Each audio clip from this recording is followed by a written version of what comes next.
Hey, my name is Greg Hensley with Stone Edge Surfaces, and today we're going to talk a little bit about our Stone Edge coloring system and all of the tools and miscellaneous items that are needed for the coloring application process.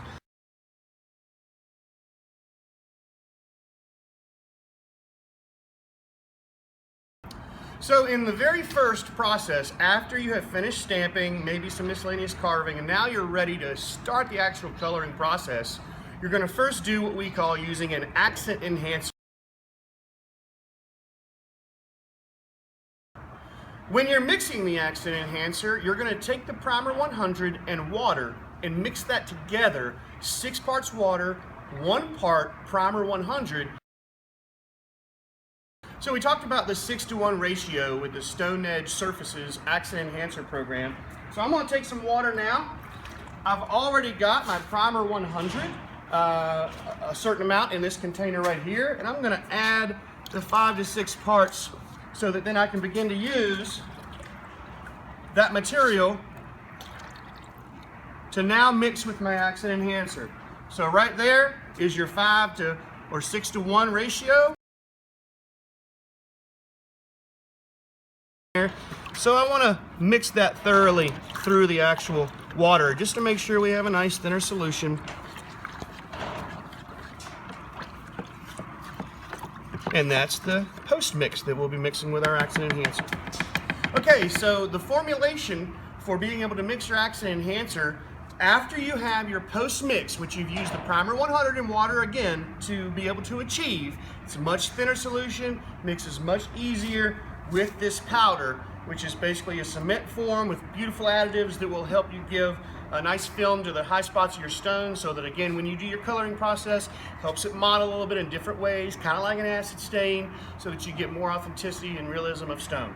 So the ratio of what you want to achieve that is you want to use 2 parts powder to 1 part post solution. So once you have that thinner solution, you'll use half that amount of liquid to a whole amount of powder to achieve that thin paint-like consistency, by which then we're going to use a cellulose sponge to put on the high spots of the stones, and you will review that when we get to that part of the video. Okay, so we're getting ready to mix up our accent enhancer and go over to the project and apply that material. So we've spoke about this before, but now we're going to speak about it again. So we have our accent enhancer material, which is a powder base, and we have our post mix, which is the Primer 100 and water ratioed 6-to-1, 6 parts water, 1 part Primer 100. So we know that the ratio of once you have your post mix to the powder is 1 part liquid to 2 parts powder. So I'm going to put about 8 ounces of powder in this container. Close. I have to do a small adjustment. And I have 4 ounces of the actual post mix. So throw that in there, stir, and I'm trying to get any chunks, any large objects in there. I'm trying to get it mixed up thoroughly within the material so that I can have a strong, viable, thin solution and not leave chunks on my job as I go to apply. Nice thin paint consistency. And there you have it.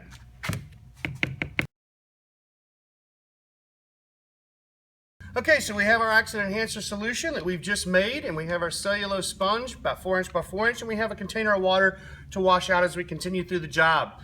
You may want to keep a little bit of your post mix Primer 100 to water solution a little bit throughout the job, because as you're using this, if you have a large amount in a big container, it's going to thicken up a little bit on you, especially out in the sun. So if every once in a while you just put a couple drops, maybe restir it as you're going along through your job, it'll keep the viscosity similar to the paint consistency to apply onto your surface. So I have a damp sponge, about 80% water out of it. I'll push the edge down in there, flat. That is way too much. All you're looking to do is get in the pores. See how it's, you can barely tell there's any there. It's just in the pores. But as I go circular motions, back and forth, okay, I'm leaving a small film. You barely want to see it go on. Each time you go back into your container, wipe off the edges. But what this does is this enhances the texture. And after about 5 or 10 minutes, where it is actually going on is going to turn much whiter than what it is right now, so that when you spray your base colors on, it's going to mottle in many additional ways to give you that authenticity and realism of natural stone. One container of accent enhancer will get you around 1,000 square feet of travel footage when you're using it.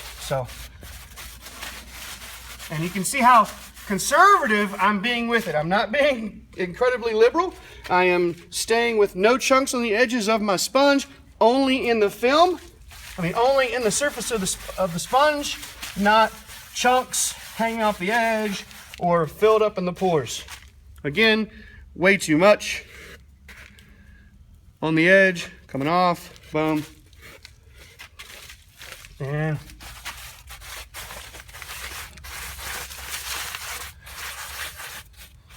if you happen to get a little chunk on the edge of a stone, you can wipe it off.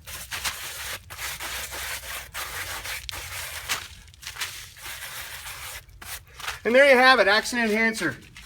Now you can see the difference between before I put the accent enhancer and now, and the white is starting to dry up at the top that quickly to show off all the texture of the actual stones that you're trying to color upon. And what's going to happen is, when you spray the base color onto this surface, that white is not going to be white. It's going to be a different shade of the base that hits the gray. It'll be a little bit lighter on that white. So now we are ready to pick our base color to spray onto our stone application that's already been stamped, maybe a little bit of carving. We've already got our accent enhancer solution wiped onto the high spots of the stones, and we've let that cure for about 20 minutes. So now we're ready to pick our base color and to go spray it onto the wall so that it has another 15 to 20 minutes to dry before you actually begin to spray your accent stone colors onto the wall. We'll talk about that ratio in a minute. But right now, the first ratio that you're going to do is you're going to choose your color, and we have our color charts available from Stone Edge Surfaces. They come in a small flyer and are also in our beautiful catalog.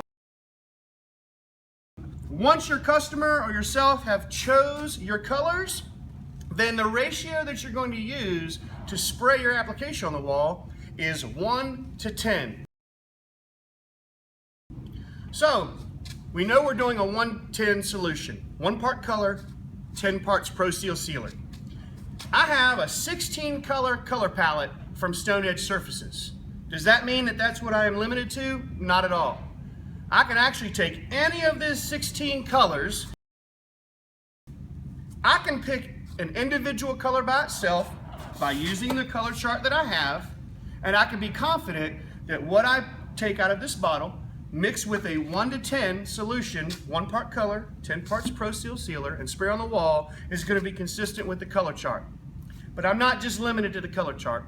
We know how customers are, and we always may want to adjust our color one way or the other. So you are welcome to take any of these 16 colors from this color palette and mix them together to make a type of custom color, by which then you would mix 1 to 10 with the Pro Seal Sealer. Now what I mean by that is, we have our Pro Seal colors. I may take our Palace Beige and our Persimmon and mix them together just to get a little bit of a darker tone of a tan than just the Palace Beige, because Persimmon, I know, is like a medium brown. You'll know this as you obtain these colors and you get to use them and get a little bit more accustomed to them. So I can take 4 different colors. I can take all 16 and mix them together. It doesn't matter, and I can mix it with the Pro Seal Sealer, spray it on. The key is, when I'm mixing these colors together in whatever container, once I take one color and mix it with another and I stir it, before I add the 10 parts Pro Seal, that color that I see in that container, that's the color that's going to be on your wall. You need to trust that, because once you add the Pro Seal, you don't see that color anymore. Until that is sprayed on, the evaporation of the sealer and penetration, and that process takes place, you won't see that color again until it dries. So some people will start to use these colors, they'll spray onto the surface.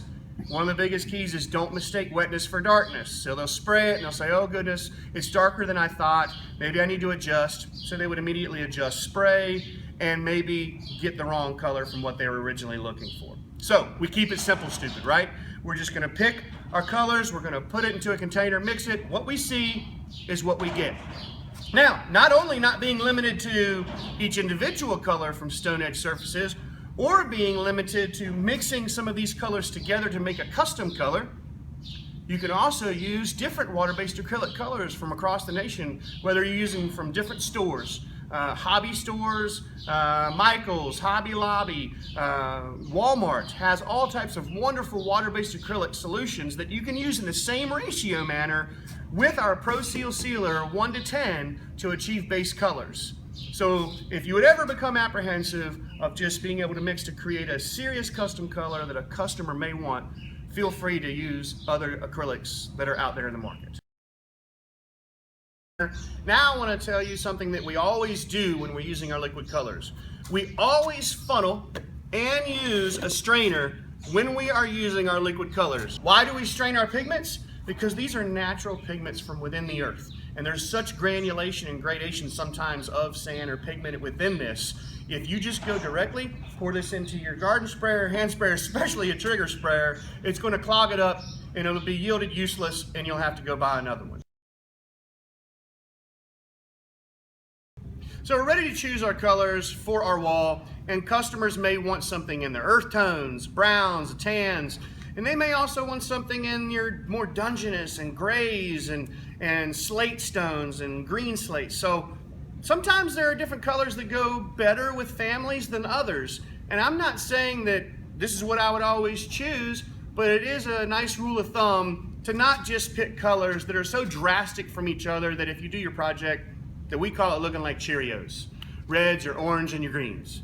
So if I'm picking something like your Palace Beige, and maybe I've even mixed that together with my bronze to make a nice light base color. That's my 1:10. If I'm gonna pick my accent colors to go with that, I may still pick something in the brown family, but maybe I tone it with another color, but I still stay with my browns, even my mauve maybe mixed with brown, even clay or your dogwood, because dogwood is an actual type of brown that has some little bit of orange in it, but you know, something that's not too drastic from each other. And again, you can even take your base color that you made and mix colors with that to achieve variations of that base color to create your different stones that you may use for your accent stones. If I'm doing my gray family, I may pick my Dove Gray, and I may have that as a base. It's a nice medium gray, and then maybe I have some mist, and maybe I take my Dove Gray, mix it with some green slate to achieve a different style of that Dove Gray, maybe a little bit darker effect. Maybe I take the Mist Gray and Green Slate, or Mist Gray and Dove Gray, staying in the gray family. That doesn't mean you have to have all grays with your stones, because we see stacked stone all the time that has variations of some tans with grays, but just maybe not as drastic. So if you've picked your Dove Gray, your Mist Gray, maybe you go a little bit with a light Palace Beige to stay light, not too drastic with your oranges and things like that that really would start to Cheerio what we call the project. So we just try to keep our families together. You can actually go get a color wheel from Hobby Lobby or Michael's, and that kind of helps one understand what colors go well together to the eye.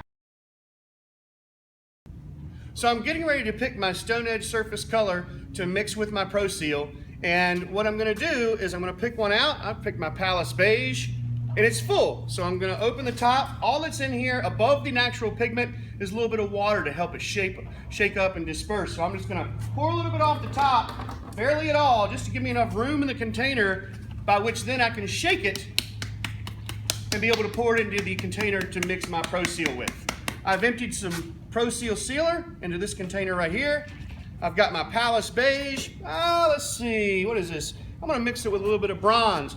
Again, I can use any of these Pro Seal surface colors by themselves, or I can mix them with any colors to achieve a custom color. So that's what I've chosen to do, is take my Palace Beige and mix a little bit with this bronze. And what I'm going to do is I'm going to make 8 ounces of a color solution. So how many ounces of Pro Seal Sealer will I have to use? Well, it's a 1:10, so I'm going to have to use 80 ounces. 8 times 10, 80 ounces. No matter how many ounces you choose to use of this liquid color, you have to multiply that by 10 to be able to get the final solution to be able to spray on the wall. So for this application, I'm going to do 8. And remember, what you see in the container is what you get. I'm going to pour out about, say, 6 ounces of the actual Palace Beige, and maybe finish it off with the bronze because I want to tone it a little bit more to the golder side.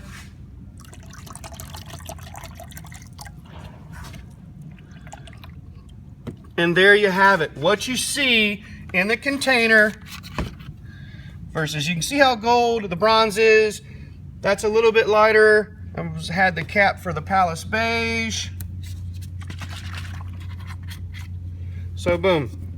All I did was take these two, 75% Palace Beige, 25% of your bronze, mixed it together to get a tone that's a little bit deeper and richer than just the Palace Beige. Okay, so now we've mixed our 8 ounces of color by using Palace Beige, a little bit of bronze, and I have 8 ounces. So now I'm going to use 80 ounces of sealer. As you notice, I'm wearing latex gloves now. And the reason I'm doing this is these pigments, once they are mixed with the actual Pro Seal sealer, they are extremely strong. They penetrate deeply within the surface of the concrete, and they achieve a great attachment adhesion so that you have longevity of this color for many years to come. So by itself, pretty easy to wash off, not bad at all. Once you add the Pro Seal sealer to it, very strong solution. So again, I'm going to strain every bit of pigment that I have with any type of straining apparatus. I will say that funnel cups are very difficult because they have a very fine netting at the bottom of the funnel cup that you put in the top, and it catches that debris and it's hard for it to go down into. So a 1 gallon strainer cap is really nice to use. And I'm going to put that down on my garden sprayer. That was my 8 ounces. And now I'm going to achieve 80 ounces of actual sealer. So just going to fill. So right now I have my 1 to 10 solution, 8 ounces of color, 80 ounces of sealer. And as you can see, I want to show you why I chose to use this strainer, because you can see all that natural pigment in there and all that debris, and that catches into your strainer and causes it to clog up in your sprayer. So now you put your sprayer top on, pump it up extremely high, boom, boom, boom. For every 4 ounces of air in a garden sprayer, when you're spraying water-based acrylics, usually about 40 good pumps should do the trick to get it atomized. And what I mean by atomized, so it really sprays on the surface quickly, gives you a misting effect to penetrate and give you the coloration that you're looking for. So again, we had chose our Palace Beige with a little bit of bronze, and now we're choosing our other 3 colors to make a total of 4 for this particular project. Again, I want to stay in the family, so I know I have Palace Beige and bronze, and I kind of want to stay with the earth tones, maybe most of them a little bit darker, and maybe something somewhat even, but maybe with a little bit more vibrancy. So I'm going to take my dark cypress, persimmon, dark cypress. I can shake it, because it has a little bit of air in there. Dark cypress, putting a little bit in there, maybe a couple ounces. And I'm going to take my persimmon, which is a medium brown. I'm going to pour a little bit off the top so that I can shake it.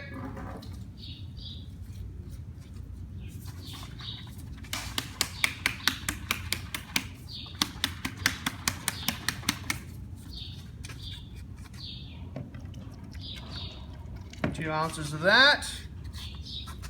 And I'm going to go with something maybe a little bit darker. So I'm going to take my dogwood.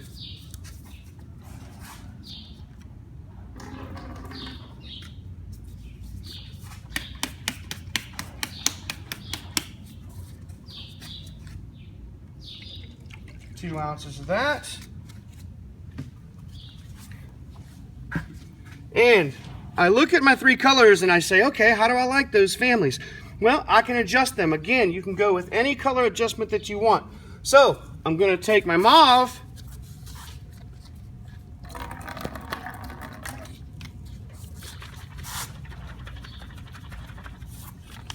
add to my persimmon to make it a little bit deeper of a brown, and maybe even some dark gray. I want you to understand how these colors work. So here's a dark gray. Blacks are usually used to take a color much darker. Whites are usually used to take a color much lighter. So, boom.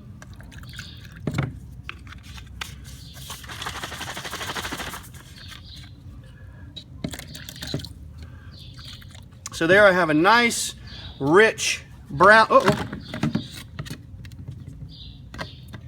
A nice rich brown from to work with. I've got my dark cypress, and I've got this dogwood, which by itself is a little orange, right? So again, choosing these by themselves, you don't necessarily have to do, but I'm gonna take that dogwood and again, just add some persimmon to that to break that up and turn it a little bit more of a dogwood, much browner. So as you can see, now I have three tones that are somewhat similar in family: a beige, a darker to medium brown, and then a lighter medium brown. And I would use those three colors within my project. Right now, all I have is my color, so now I have to add my 5-part sealer. So that's when. Okay, so now I've done my 5-to-1 ratio, and I've chosen on this application to use hand trigger sprayers to achieve getting it on my individual stones. You don't have to just use hand trigger sprayers. If you wanted to use a sponge and pour this into a larger container so that you could dip your sponge in and sponge individual stones, that's fine. But we're trying to be a lot more efficient for our contractors. So in certain cases, we feel that the hand trigger sprayer works a little bit better. It is personal preference. You're going to use whatever method you feel is comfortable for yourself anyway. So by and large, you're going to fill your hand trigger sprayers. Okay? And I don't have to change my strainer for each individual one. Just moving it over. Maybe you want to look in the bottom, stir it up a little bit if your container has sat for several minutes. And there you have it. Now you've mixed up your post solution for being able to spray on your accent stones onto your wall. So you have your 3 accent stone solutions, and you have your base color.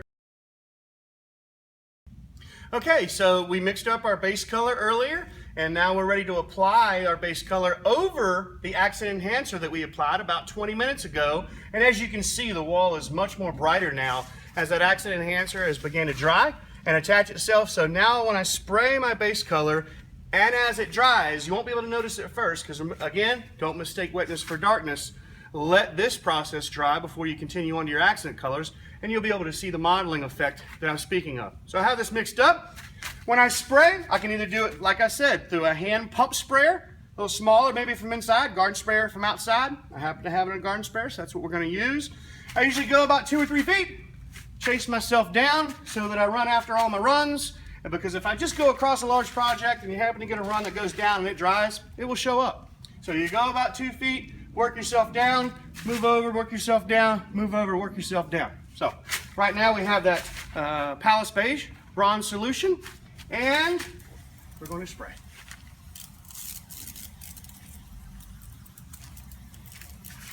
Notice how I'm agitating my sprayer continuously, and I'm spraying up and down and around all of the stones, getting all up into the crevices.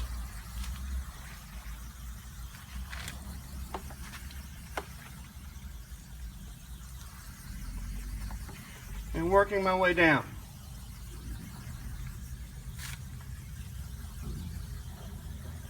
Move over to the other side. Finish up the surface area with color. Now again, you have to give this about 20 minutes to dry so that the base color brightens through and gives you the surface look that you're looking for, so then you can do your accent colors. And there you have it. That's base coloring of any type of dry stack. Again, don't mistake wetness for darkness. It's going to look dark until it begins to dry. Then as it dries, the brightness will come back out of the actual stone color. Okay, so we've already sprayed our base color of Palace Beige and a little bit of bronze to create that goldish color effect that you see there over the accent enhancer. And you can see that accent enhancer is showing through nicely, and it's not white, it's just a different shade of that beige, very light. Helps the stones have more of an authentic look when we do spray these accent colors. I have 3 accent colors. You can do 2. I would suggest no more than 4. Keep your customers and your job simple. So I've chosen a darker, a medium, and kind of a lighter color to go with the same family. Darker brown, kind of a medium brown, and then a lighter beige to go with this. So first thing I do is I open it up and I get the spray pattern for the size stones that I have. Okay, and that one's ready to go. And there you go. That's the darker one we're going to have on there. And then the other one. You can see the pattern of the size of the color that I'm spraying on is going to be somewhat similar to the size of the stones. I usually start with darker first and go through and spray individual stones.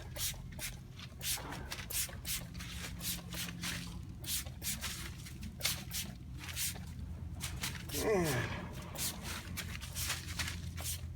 boom. And just, I stay about a foot and a half apart from each other. Get a few, maybe not too many.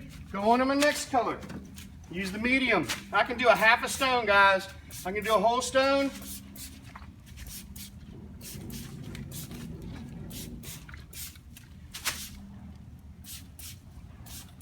But you can see how fast and rapid that I am being with this. I'm going to do a half a stone there. Keeping some of that underlying color coming as well. Boom. And got about enough in there, maybe one more right there. And now I'm going to go on to my lighter color. The lighter color almost kind of blends with the base that we use. So now I can come in and kind of blend different stones that I had from my base.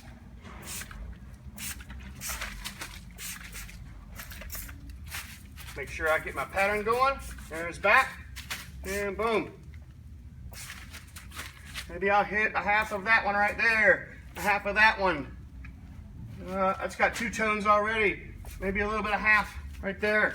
But I'm staying in the family. So now once you've sprayed, let it sit for a few minutes and then come back and take a damp. Once the wet look starts to go away, come back with a sponge and lightly rub along the surface, and it'll help blend your colors. I'll give you a sense of where we're heading. If I was to rub one of these right now, if he comes up close, you can rub sooner or later, depends on how thick that you want, but you can see as I rub, I start bringing some of that gray back, gives you that natural look of stone. So we've done our accent enhancer, we've sprayed on our base, we've sprayed on 3 different accent colors on these stones, and we've let them dry for 20 minutes. So that the last stage, I cannot stress any further how important this is right here, and that is scuffing this material to give it its weathered look and to truly make it pop and look authentic and realistic. Without scuffing, I truly don't believe you can make any vertical concrete look real, look aesthetically pleasing to a customer's eye. I believe they have to have that weathered look to their stones. Even when they send a box of lick and stick out to your job site, it's in that box, it still hits each other all around, it has the tips knocked off to have a weathered look as well as a real stone. So in order to achieve that, you can either use a scuffing block, a scuffing pad with foam, or sanding paper. You start with a finer grit depending on how hard your material is, and I usually like to start with about 220, and if it's any harder than that, then move on to maybe 180 and so on. But the process is easy. All I'm doing is going through and just kind of scuffing up the surface area. Just lightly hitting it so that I can get a much more realistic look to my stones. I'm just sanding. I'm not doing too much. I'm not overkilling. Just enough to give it that weathered look, guys. If you do too much, you're just going to turn your project white. But if you go in and give it a nice light scuffing on your stones, gives it that nice weathered look. You can go around your stones, whatever it takes, just to get a little bit of weathered look to it.